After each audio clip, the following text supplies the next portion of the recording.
हर हर महादेव बंधुओं। मैं सचिन कुमार मिश्रा अपने YouTube channel Shri Sachinesh astrology पर आपका स्वागत करता हूं।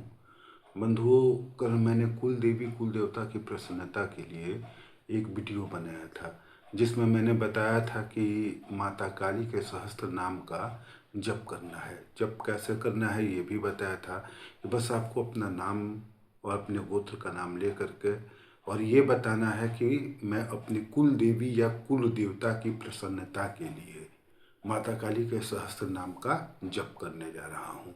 और जप करना है, ये कब 33 दिन करना है। 33 दिन के बाद आपको लाभ होगा। ये एकदम शुभ एवं सात्विक उपाय है। इसको करने से आपको सिर्फ लाभ होगा। अगर पूजा में कोई त्रुटि होती है तब भी कोई नुकसान नहीं होगा। एक सबसे बड़ी बात और है कि अगर आपको अपने कुल देवी या कुल देवता का नाम पता नहीं है, नहीं पता है कि आपके कुल देवता कौन है या कुल देवी कौन है, तो फिर भी आप अपने नाम, अपने कुल का नाम, अपना नाम, अपने कुल का नाम और उसके बाद अपने जो भी कुल देवी कुल देवता हैं उनको, मतलब कि कुल देवता या कुल देवी की प्रसन्नता के लिए मैं ये पाठ करने जा रहा हूँ, ऐसा आप संकल्प करेंगे तो जो आपके कुल देवी कुल देवता हैं उनकी कृपा मिलेगी। वो सपने में भी आकर के दर्शन देंगे या बताएंगे कि भाई हम कौन हैं, क्या नाम है, इस टाइप से मतलब वो बता देते हैं। ये हमारे गुरु जी ने बताया है। गुरु जी का अनुभूत प्रयोग है। उन्होंने 2 प्रयोग बताया था कुल देवी कुल देवता के कृपा प्राप्ति के लिए, उनकी प्रसन्नता के लिए, जिसमें कल एक मैंने बता दिया। आज एक उपाय बताने जा रहा हूँ। अच्छा, इस उपाय को ज़रा ध्यान से समझिएगा, क्योंकि भारतीय मतलब जो सनातनी ये है सभ्यता है, इसमें कई चीज़ों को सिंबॉलिक रूप में, मतलब छायावाद के रूप में प्रकट किया गया है।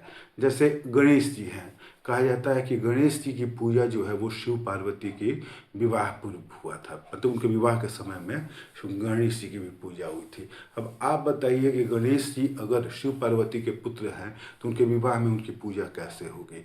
तो ये एक सिंबल है कि गणेश जी किस चीज़ के प्रतीक है, प्रतीकात्मक रूप है।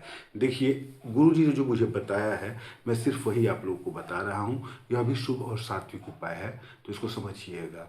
हमारे भारतीय संस्कृति में 5 देवों को माना गया है, पंचदेव कहा जाता है। ब्रह्मा, विष्णु, महेश, शक्ति। शक्ति का मतलब दुर्गा या काली जो भी हो, दुर्गा, काली और ये गणेश जी। अब इसमें ब्रह्मा जी जो है ये उत्पत्ति करता है। भगवान एक ही है, ब्रह्म एक ही है, ब्रह्म 2 नहीं है। भगवान एक ही हैं, लेकिन उनके 5 रूपों की पूजा की जाती है, जिसमें सारे देवी देवता आ जाते हैं। सारे देवी देवता का मतलब भगवान भी आ जाते हैं, हमारे जो पितृ हैं वो भी आ जाते हैं, कुल देवी कुल देवता है वो भी आ जाते हैं। इन्हीं पंच रूपों में ये सारे देवी देवता आ जाते हैं। इसीलिए एक ही भगवान के 5 रूपों की कल्पना की गई है और इन्हें पंचदेव कहा गया है। ब्रह्मा, विष्णु, महेश, शक्ति मतलब दुर्गा माता या काली माता, और ये गणेश जी। तो इसमें ब्रह्मा जो हैं ये उत्पत्ति करता है, सृष्टि करता है। विष्णु भगवान है वो पालन करता है, और महादेव जो हैं महेश, वो संहार करता है। जब सृष्टि उत्पन्न हो जाती है और उसका पालन किया जाता है तो उसके लिए शक्ति की आवश्यकता होती है। तो ये शक्ति किस रूप में मिलती है, तो भगवान के जो शक्ति रूप है, भगवान का जो स्त्री रूप है, शक्ति रूप है, उससे जो भी जीव है, मतलब मनुष्य हो, जानवर हो, पशु हो, जो भी हो, कि मतलब 84 लाख योनियों में जितनी भी योनियां हैं, सबको जो ऊर्जा मिलती है, ताकत मिलती है, शक्ति मिलती है, वो भगवान के शक्ति रूप से मिलती है। आप चाहे उनको माता दुर्गा कहें या माता काली कहें। और जो प्रथम पूज्य होते हैं गणेश, गणेश प्रथम पूज्य होते हैं। प्रथम पूज्य का मतलब होता है कि हर परिवार में, हर कुल में जो सबसे बड़ा होता है, हर कुल में जो सबसे बड़ा होता है वही प्रथम पूज्य होता है उस कुल के लिए। जैसे जीवित में जो हमारे घर में सबसे बुजुर्ग सदस्य हैं वो हमारे यहाँ के प्रथम पूज्य हैं। आपके यहाँ जो सबसे बुजुर्ग सदस्य होंगे वो प्रथम पूज्य होंगे। इसी प्रकार आपके कुल में, खानदान में जो सबसे पहले होगा, जो पूजनीय व्यक्ति होगा, वो प्रथम पूज्य होगा। और वही गणेश जी जो हैं वो प्रथम पूज्य माने जाते हैं। इसका मतलब ये हुआ कि जो हमारे पितृ हैं, जो हमारे कुल देवी कुल देवता हैं, वो गणेश जी के रूप में हैं, वो गणेश जी के रूप में है। अब यहाँ एक चीज़ ध्यान देना है कि कोई भी शक्तियाँ चाहे सकारात्मक हो या नकारात्मक होता क्या कि जब वो हमारे घर में आते हैं, मान लीजिए कि आपके घर में कोई सकारात्मक शक्ति आ रही है या मित्र आ रहा है, ये नकारात्मक शक्ति आ रही है अर्थात कोई शत्रु आ रहा है, तो आपके घर के जो सबसे बाहर वाले कमरे में बैठा होगा वो आपके घर का सबसे बुजुर्ग सदस्य होगा। जो भी आएगा उसकी नज़रों से होते हुए ही घर में जाएगा। तो वो देखते हैं और कंट्रोल करते हैं, नियंत्रण करते हैं, उन पर नियंत्रित रखते हैं उनको कि अच्छी शक्तियाँ आएँ और बुरी शक्तियाँ ना आएँ। तो यही काम कुल देवी और कुल देवता का होता है, यही काम हमारे घर का सबसे बुजुर्ग सदस्य का होता है। और यही जो चीज़ काम है, कार्य है, यह प्रथम पूज्य गणेश जी का होता है। समझ रहे हैं। अब एक चीज़ और ध्यान दीजिए, ब्रह्मा उत्पत्ति करता है, तो ब्रह्मा उत्पत्ति करता है और जो भगवान सूर्य है ये भी उत्पत्ति करता है। भगवान सूर्य के निकलने के बाद ही जीव का विकास होता है। अगर पृथ्वी पर सूर्य की रोशनी ना आए, सूर्य का प्रकाश ना आए तो जीवन संभव नहीं है, ये सब कोई जानता है। तो भगवान ब्रह्मा के स्थान पे उनको प्रतिस्थापित कर दिया गया है भगवान सूर्य से। तो अब पंचदेव में भगवान के 5 रूपों में कौन कौन आ गए? भगवान सूर्य आ गए, भगवान विष्णु आ गए, भगवान शिव आ गए, माता शक्ति आ गई। शक्ति का मतलब दुर्गा माता, काली माता, लक्ष्मी माता, जो भी आप माने, मतलब जो शक्ति है वो। और प्रथम पूज्य गणेश जो हमारे कुल देवी कुल देवता या पितृलोक के प्रतीक माने जाते हैं। तो आपको अपने कुल देवता या कुल देवी की प्रसन्नता के लिए इनमें भगवान सूर्य और गणेश की पूजा करनी है। एकदम शुभ और सात्विक उपाय है, कोई इसमें तंत्र मंत्र नहीं करना है। और हाँ, ख्याल रखिएगा कि अपने घर के पितृ पूजा या जो कुल देवता कुल देवी की पूजा करनी है उनकी प्रसन्नता के लिए, उसमें तंत्र मंत्र का प्रयोग ना कीजिएगा, क्योंकि तंत्र से संभव नहीं है। उसके लिए आप किसी तब ब्राह्मण को बुला करके योग्य ब्राह्मणों से पूजा कराना पड़ेगा, तभी वो हो पाएगा। लेकिन उससे बेहतर है कि खुद से पूजा करके अपने पितरों का, अपने कुल देवी कुल देवता का आशीर्वाद लिया जाए, उनकी कृपा प्राप्ति की जाए। तो इसके लिए मेरे गुरु जी ने बहुत ही आसान उपाय बताया है, आप इसको करके देखिए। दोनों उपाय, माँ काली के सहस्त्र नाम का परिपाठ और ये जो अभी बताने जा रहा हूँ उपाय, ये दोनों उपाय में से कोई एक उपाय या दोनों हो सके तो दोनों या कोई एक उपाय आप करके देखिए, आपको निश्चित लाभ होगा। ऐसा मेरे गुरु जी ने कई लोगों के साथ प्रयोग किया, कई लोगों को प्रयोग करवाया और इसका चमत्कारिक रूप से लाभ दिखाई दिया कि कैसे लाभ होता है। करना कुछ नहीं है आपको, भगवान सूर्य को सुबह में आपको जल देना है। भगवान सूर्य को जब सुबह में जल देते हैं तो उनका मंत्र होता है ओम घृणी सूर्याय नमः। उससे भगवान सूर्य को जल देना है। जल कितनी बार देना है? तो आप एक लोटा, बड़ा लोटा लीजिए, उससे जल दीजिए, 3 बार दीजिए। मतलब एक बार जल गिराए, ओम घृणी सूर्याय नमः जितनी बार कर सकते हैं कह के, फिर रोक लिए, फिर दोबारा जल गिराए, ओम घृणी सूर्याय नमः कह के, फिर रोक लिए, फिर तीसरी बार में पूरा जल गिरा दीजिए ओम घृणी सूर्याय नमः कह के। अच्छा, ओम घृणी सूर्याय नमः एक बार ही नहीं करना है, मतलब आप ऐसे ओम घृणी सूर्याय नमः, ओम घृणी सूर्याय नमः, ओम घृणी सूर्याय नमः कह के ऐसे जल दे रहे हैं, तो ऐसा 3 बार करना है। मतलब आपको 3 बार रोक रोक करके जल देना है। इसमें 2 बार जो जल होता है वो भगवान सूर्य को प्राप्त होता है, और जो अंतिम तीसरा जल होता है वो आपके पितर को प्राप्त होता है। और भगवान सूर्य में ही पितरों का वास माना जाता है, पहली चीज। तो यहाँ आपके पितृ लोग प्रसन्न होंगे। करना कुछ भी नहीं है, बस जल जो है उसमें गुड़ डाल दीजिए, कुमकुम लाल डाल दीजिए, फूल डाल दीजिए, मिले तो, नहीं मिले तो ये भी, बस ऐसे सादा जल ही दे दीजिए, लेकिन दीजिए।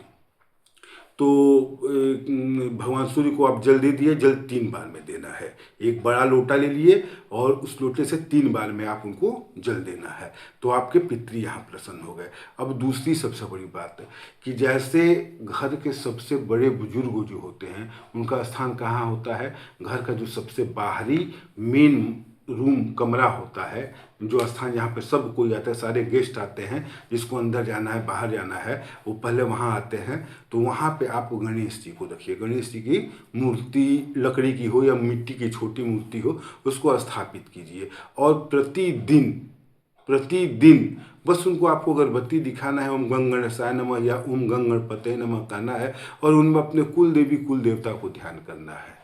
कह देना है कि हमारे घर में जो भी कुल देवी है, कुल देवता है, वो प्रसन्न हो। गणेश जी को प्रणाम करना है, उसके बाद ये बात कह देना है, इससे आगे कुछ नहीं करना है।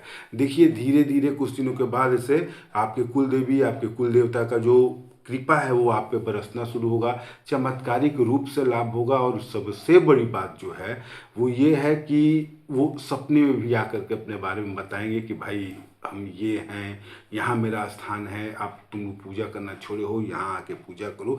ये ऐसा करते हैं। बहुत लोग ऐसे होते हैं जहाँ पूजा नहीं होती है तो सपने में आकर के भी कुल देवी कुल देवता भोजन की मांग या किसी चीज़ की मांग करते हैं। अब ये सिंबॉलिक रूप में आते हैं कि अगर वो ब्राह्मण के रूप में है तो ब्रह्म है, स्त्री के रूप में है तो कोई देवी है, अगर विधवा रूप है तो सती का रूप होता है। तो ऐसे सिंबॉलिक रूप में वो आते हैं, मतलब एक प्रतीकात्मक रूप में आते हैं और पता चल जाता है। तो ये हर घर में होता है, इसलिए इसमें आपको ये नहीं सोचना है कि वो कब आएंगे, कब सपना दिखाएंगे, कब नहीं दिखाएंगे। वो सपना न भी दिखाएं तब भी कृपा करेंगे, ठीक है। अच्छा, इसमें एक चीज़ और है कि अगर आपको अपने कुल देवी या कुल देवता का नाम नहीं पता है तो कोई बात नहीं है, आप बस अपने कुल देवी और कुल देवता को प्रणाम कीजिए। उनका नाम नहीं पता है, ठीक है, लेकिन कुल देवता को प्रणाम कर रहा हूँ, कुल देवी को प्रणाम कर रहा हूँ, ऐसा तो कर सकते हैं। तो गणेश जी का ओम गंग गणेशाय नमः या ओम गंगणपते नमः कहते हुए अगरबत्ती दिखा लीजिए गणेश जी को, और गणेश जी के सामने गणेश जी को प्रणाम कीजिए और अपने कुल देवी कुल देवता को भी प्रणाम कीजिए।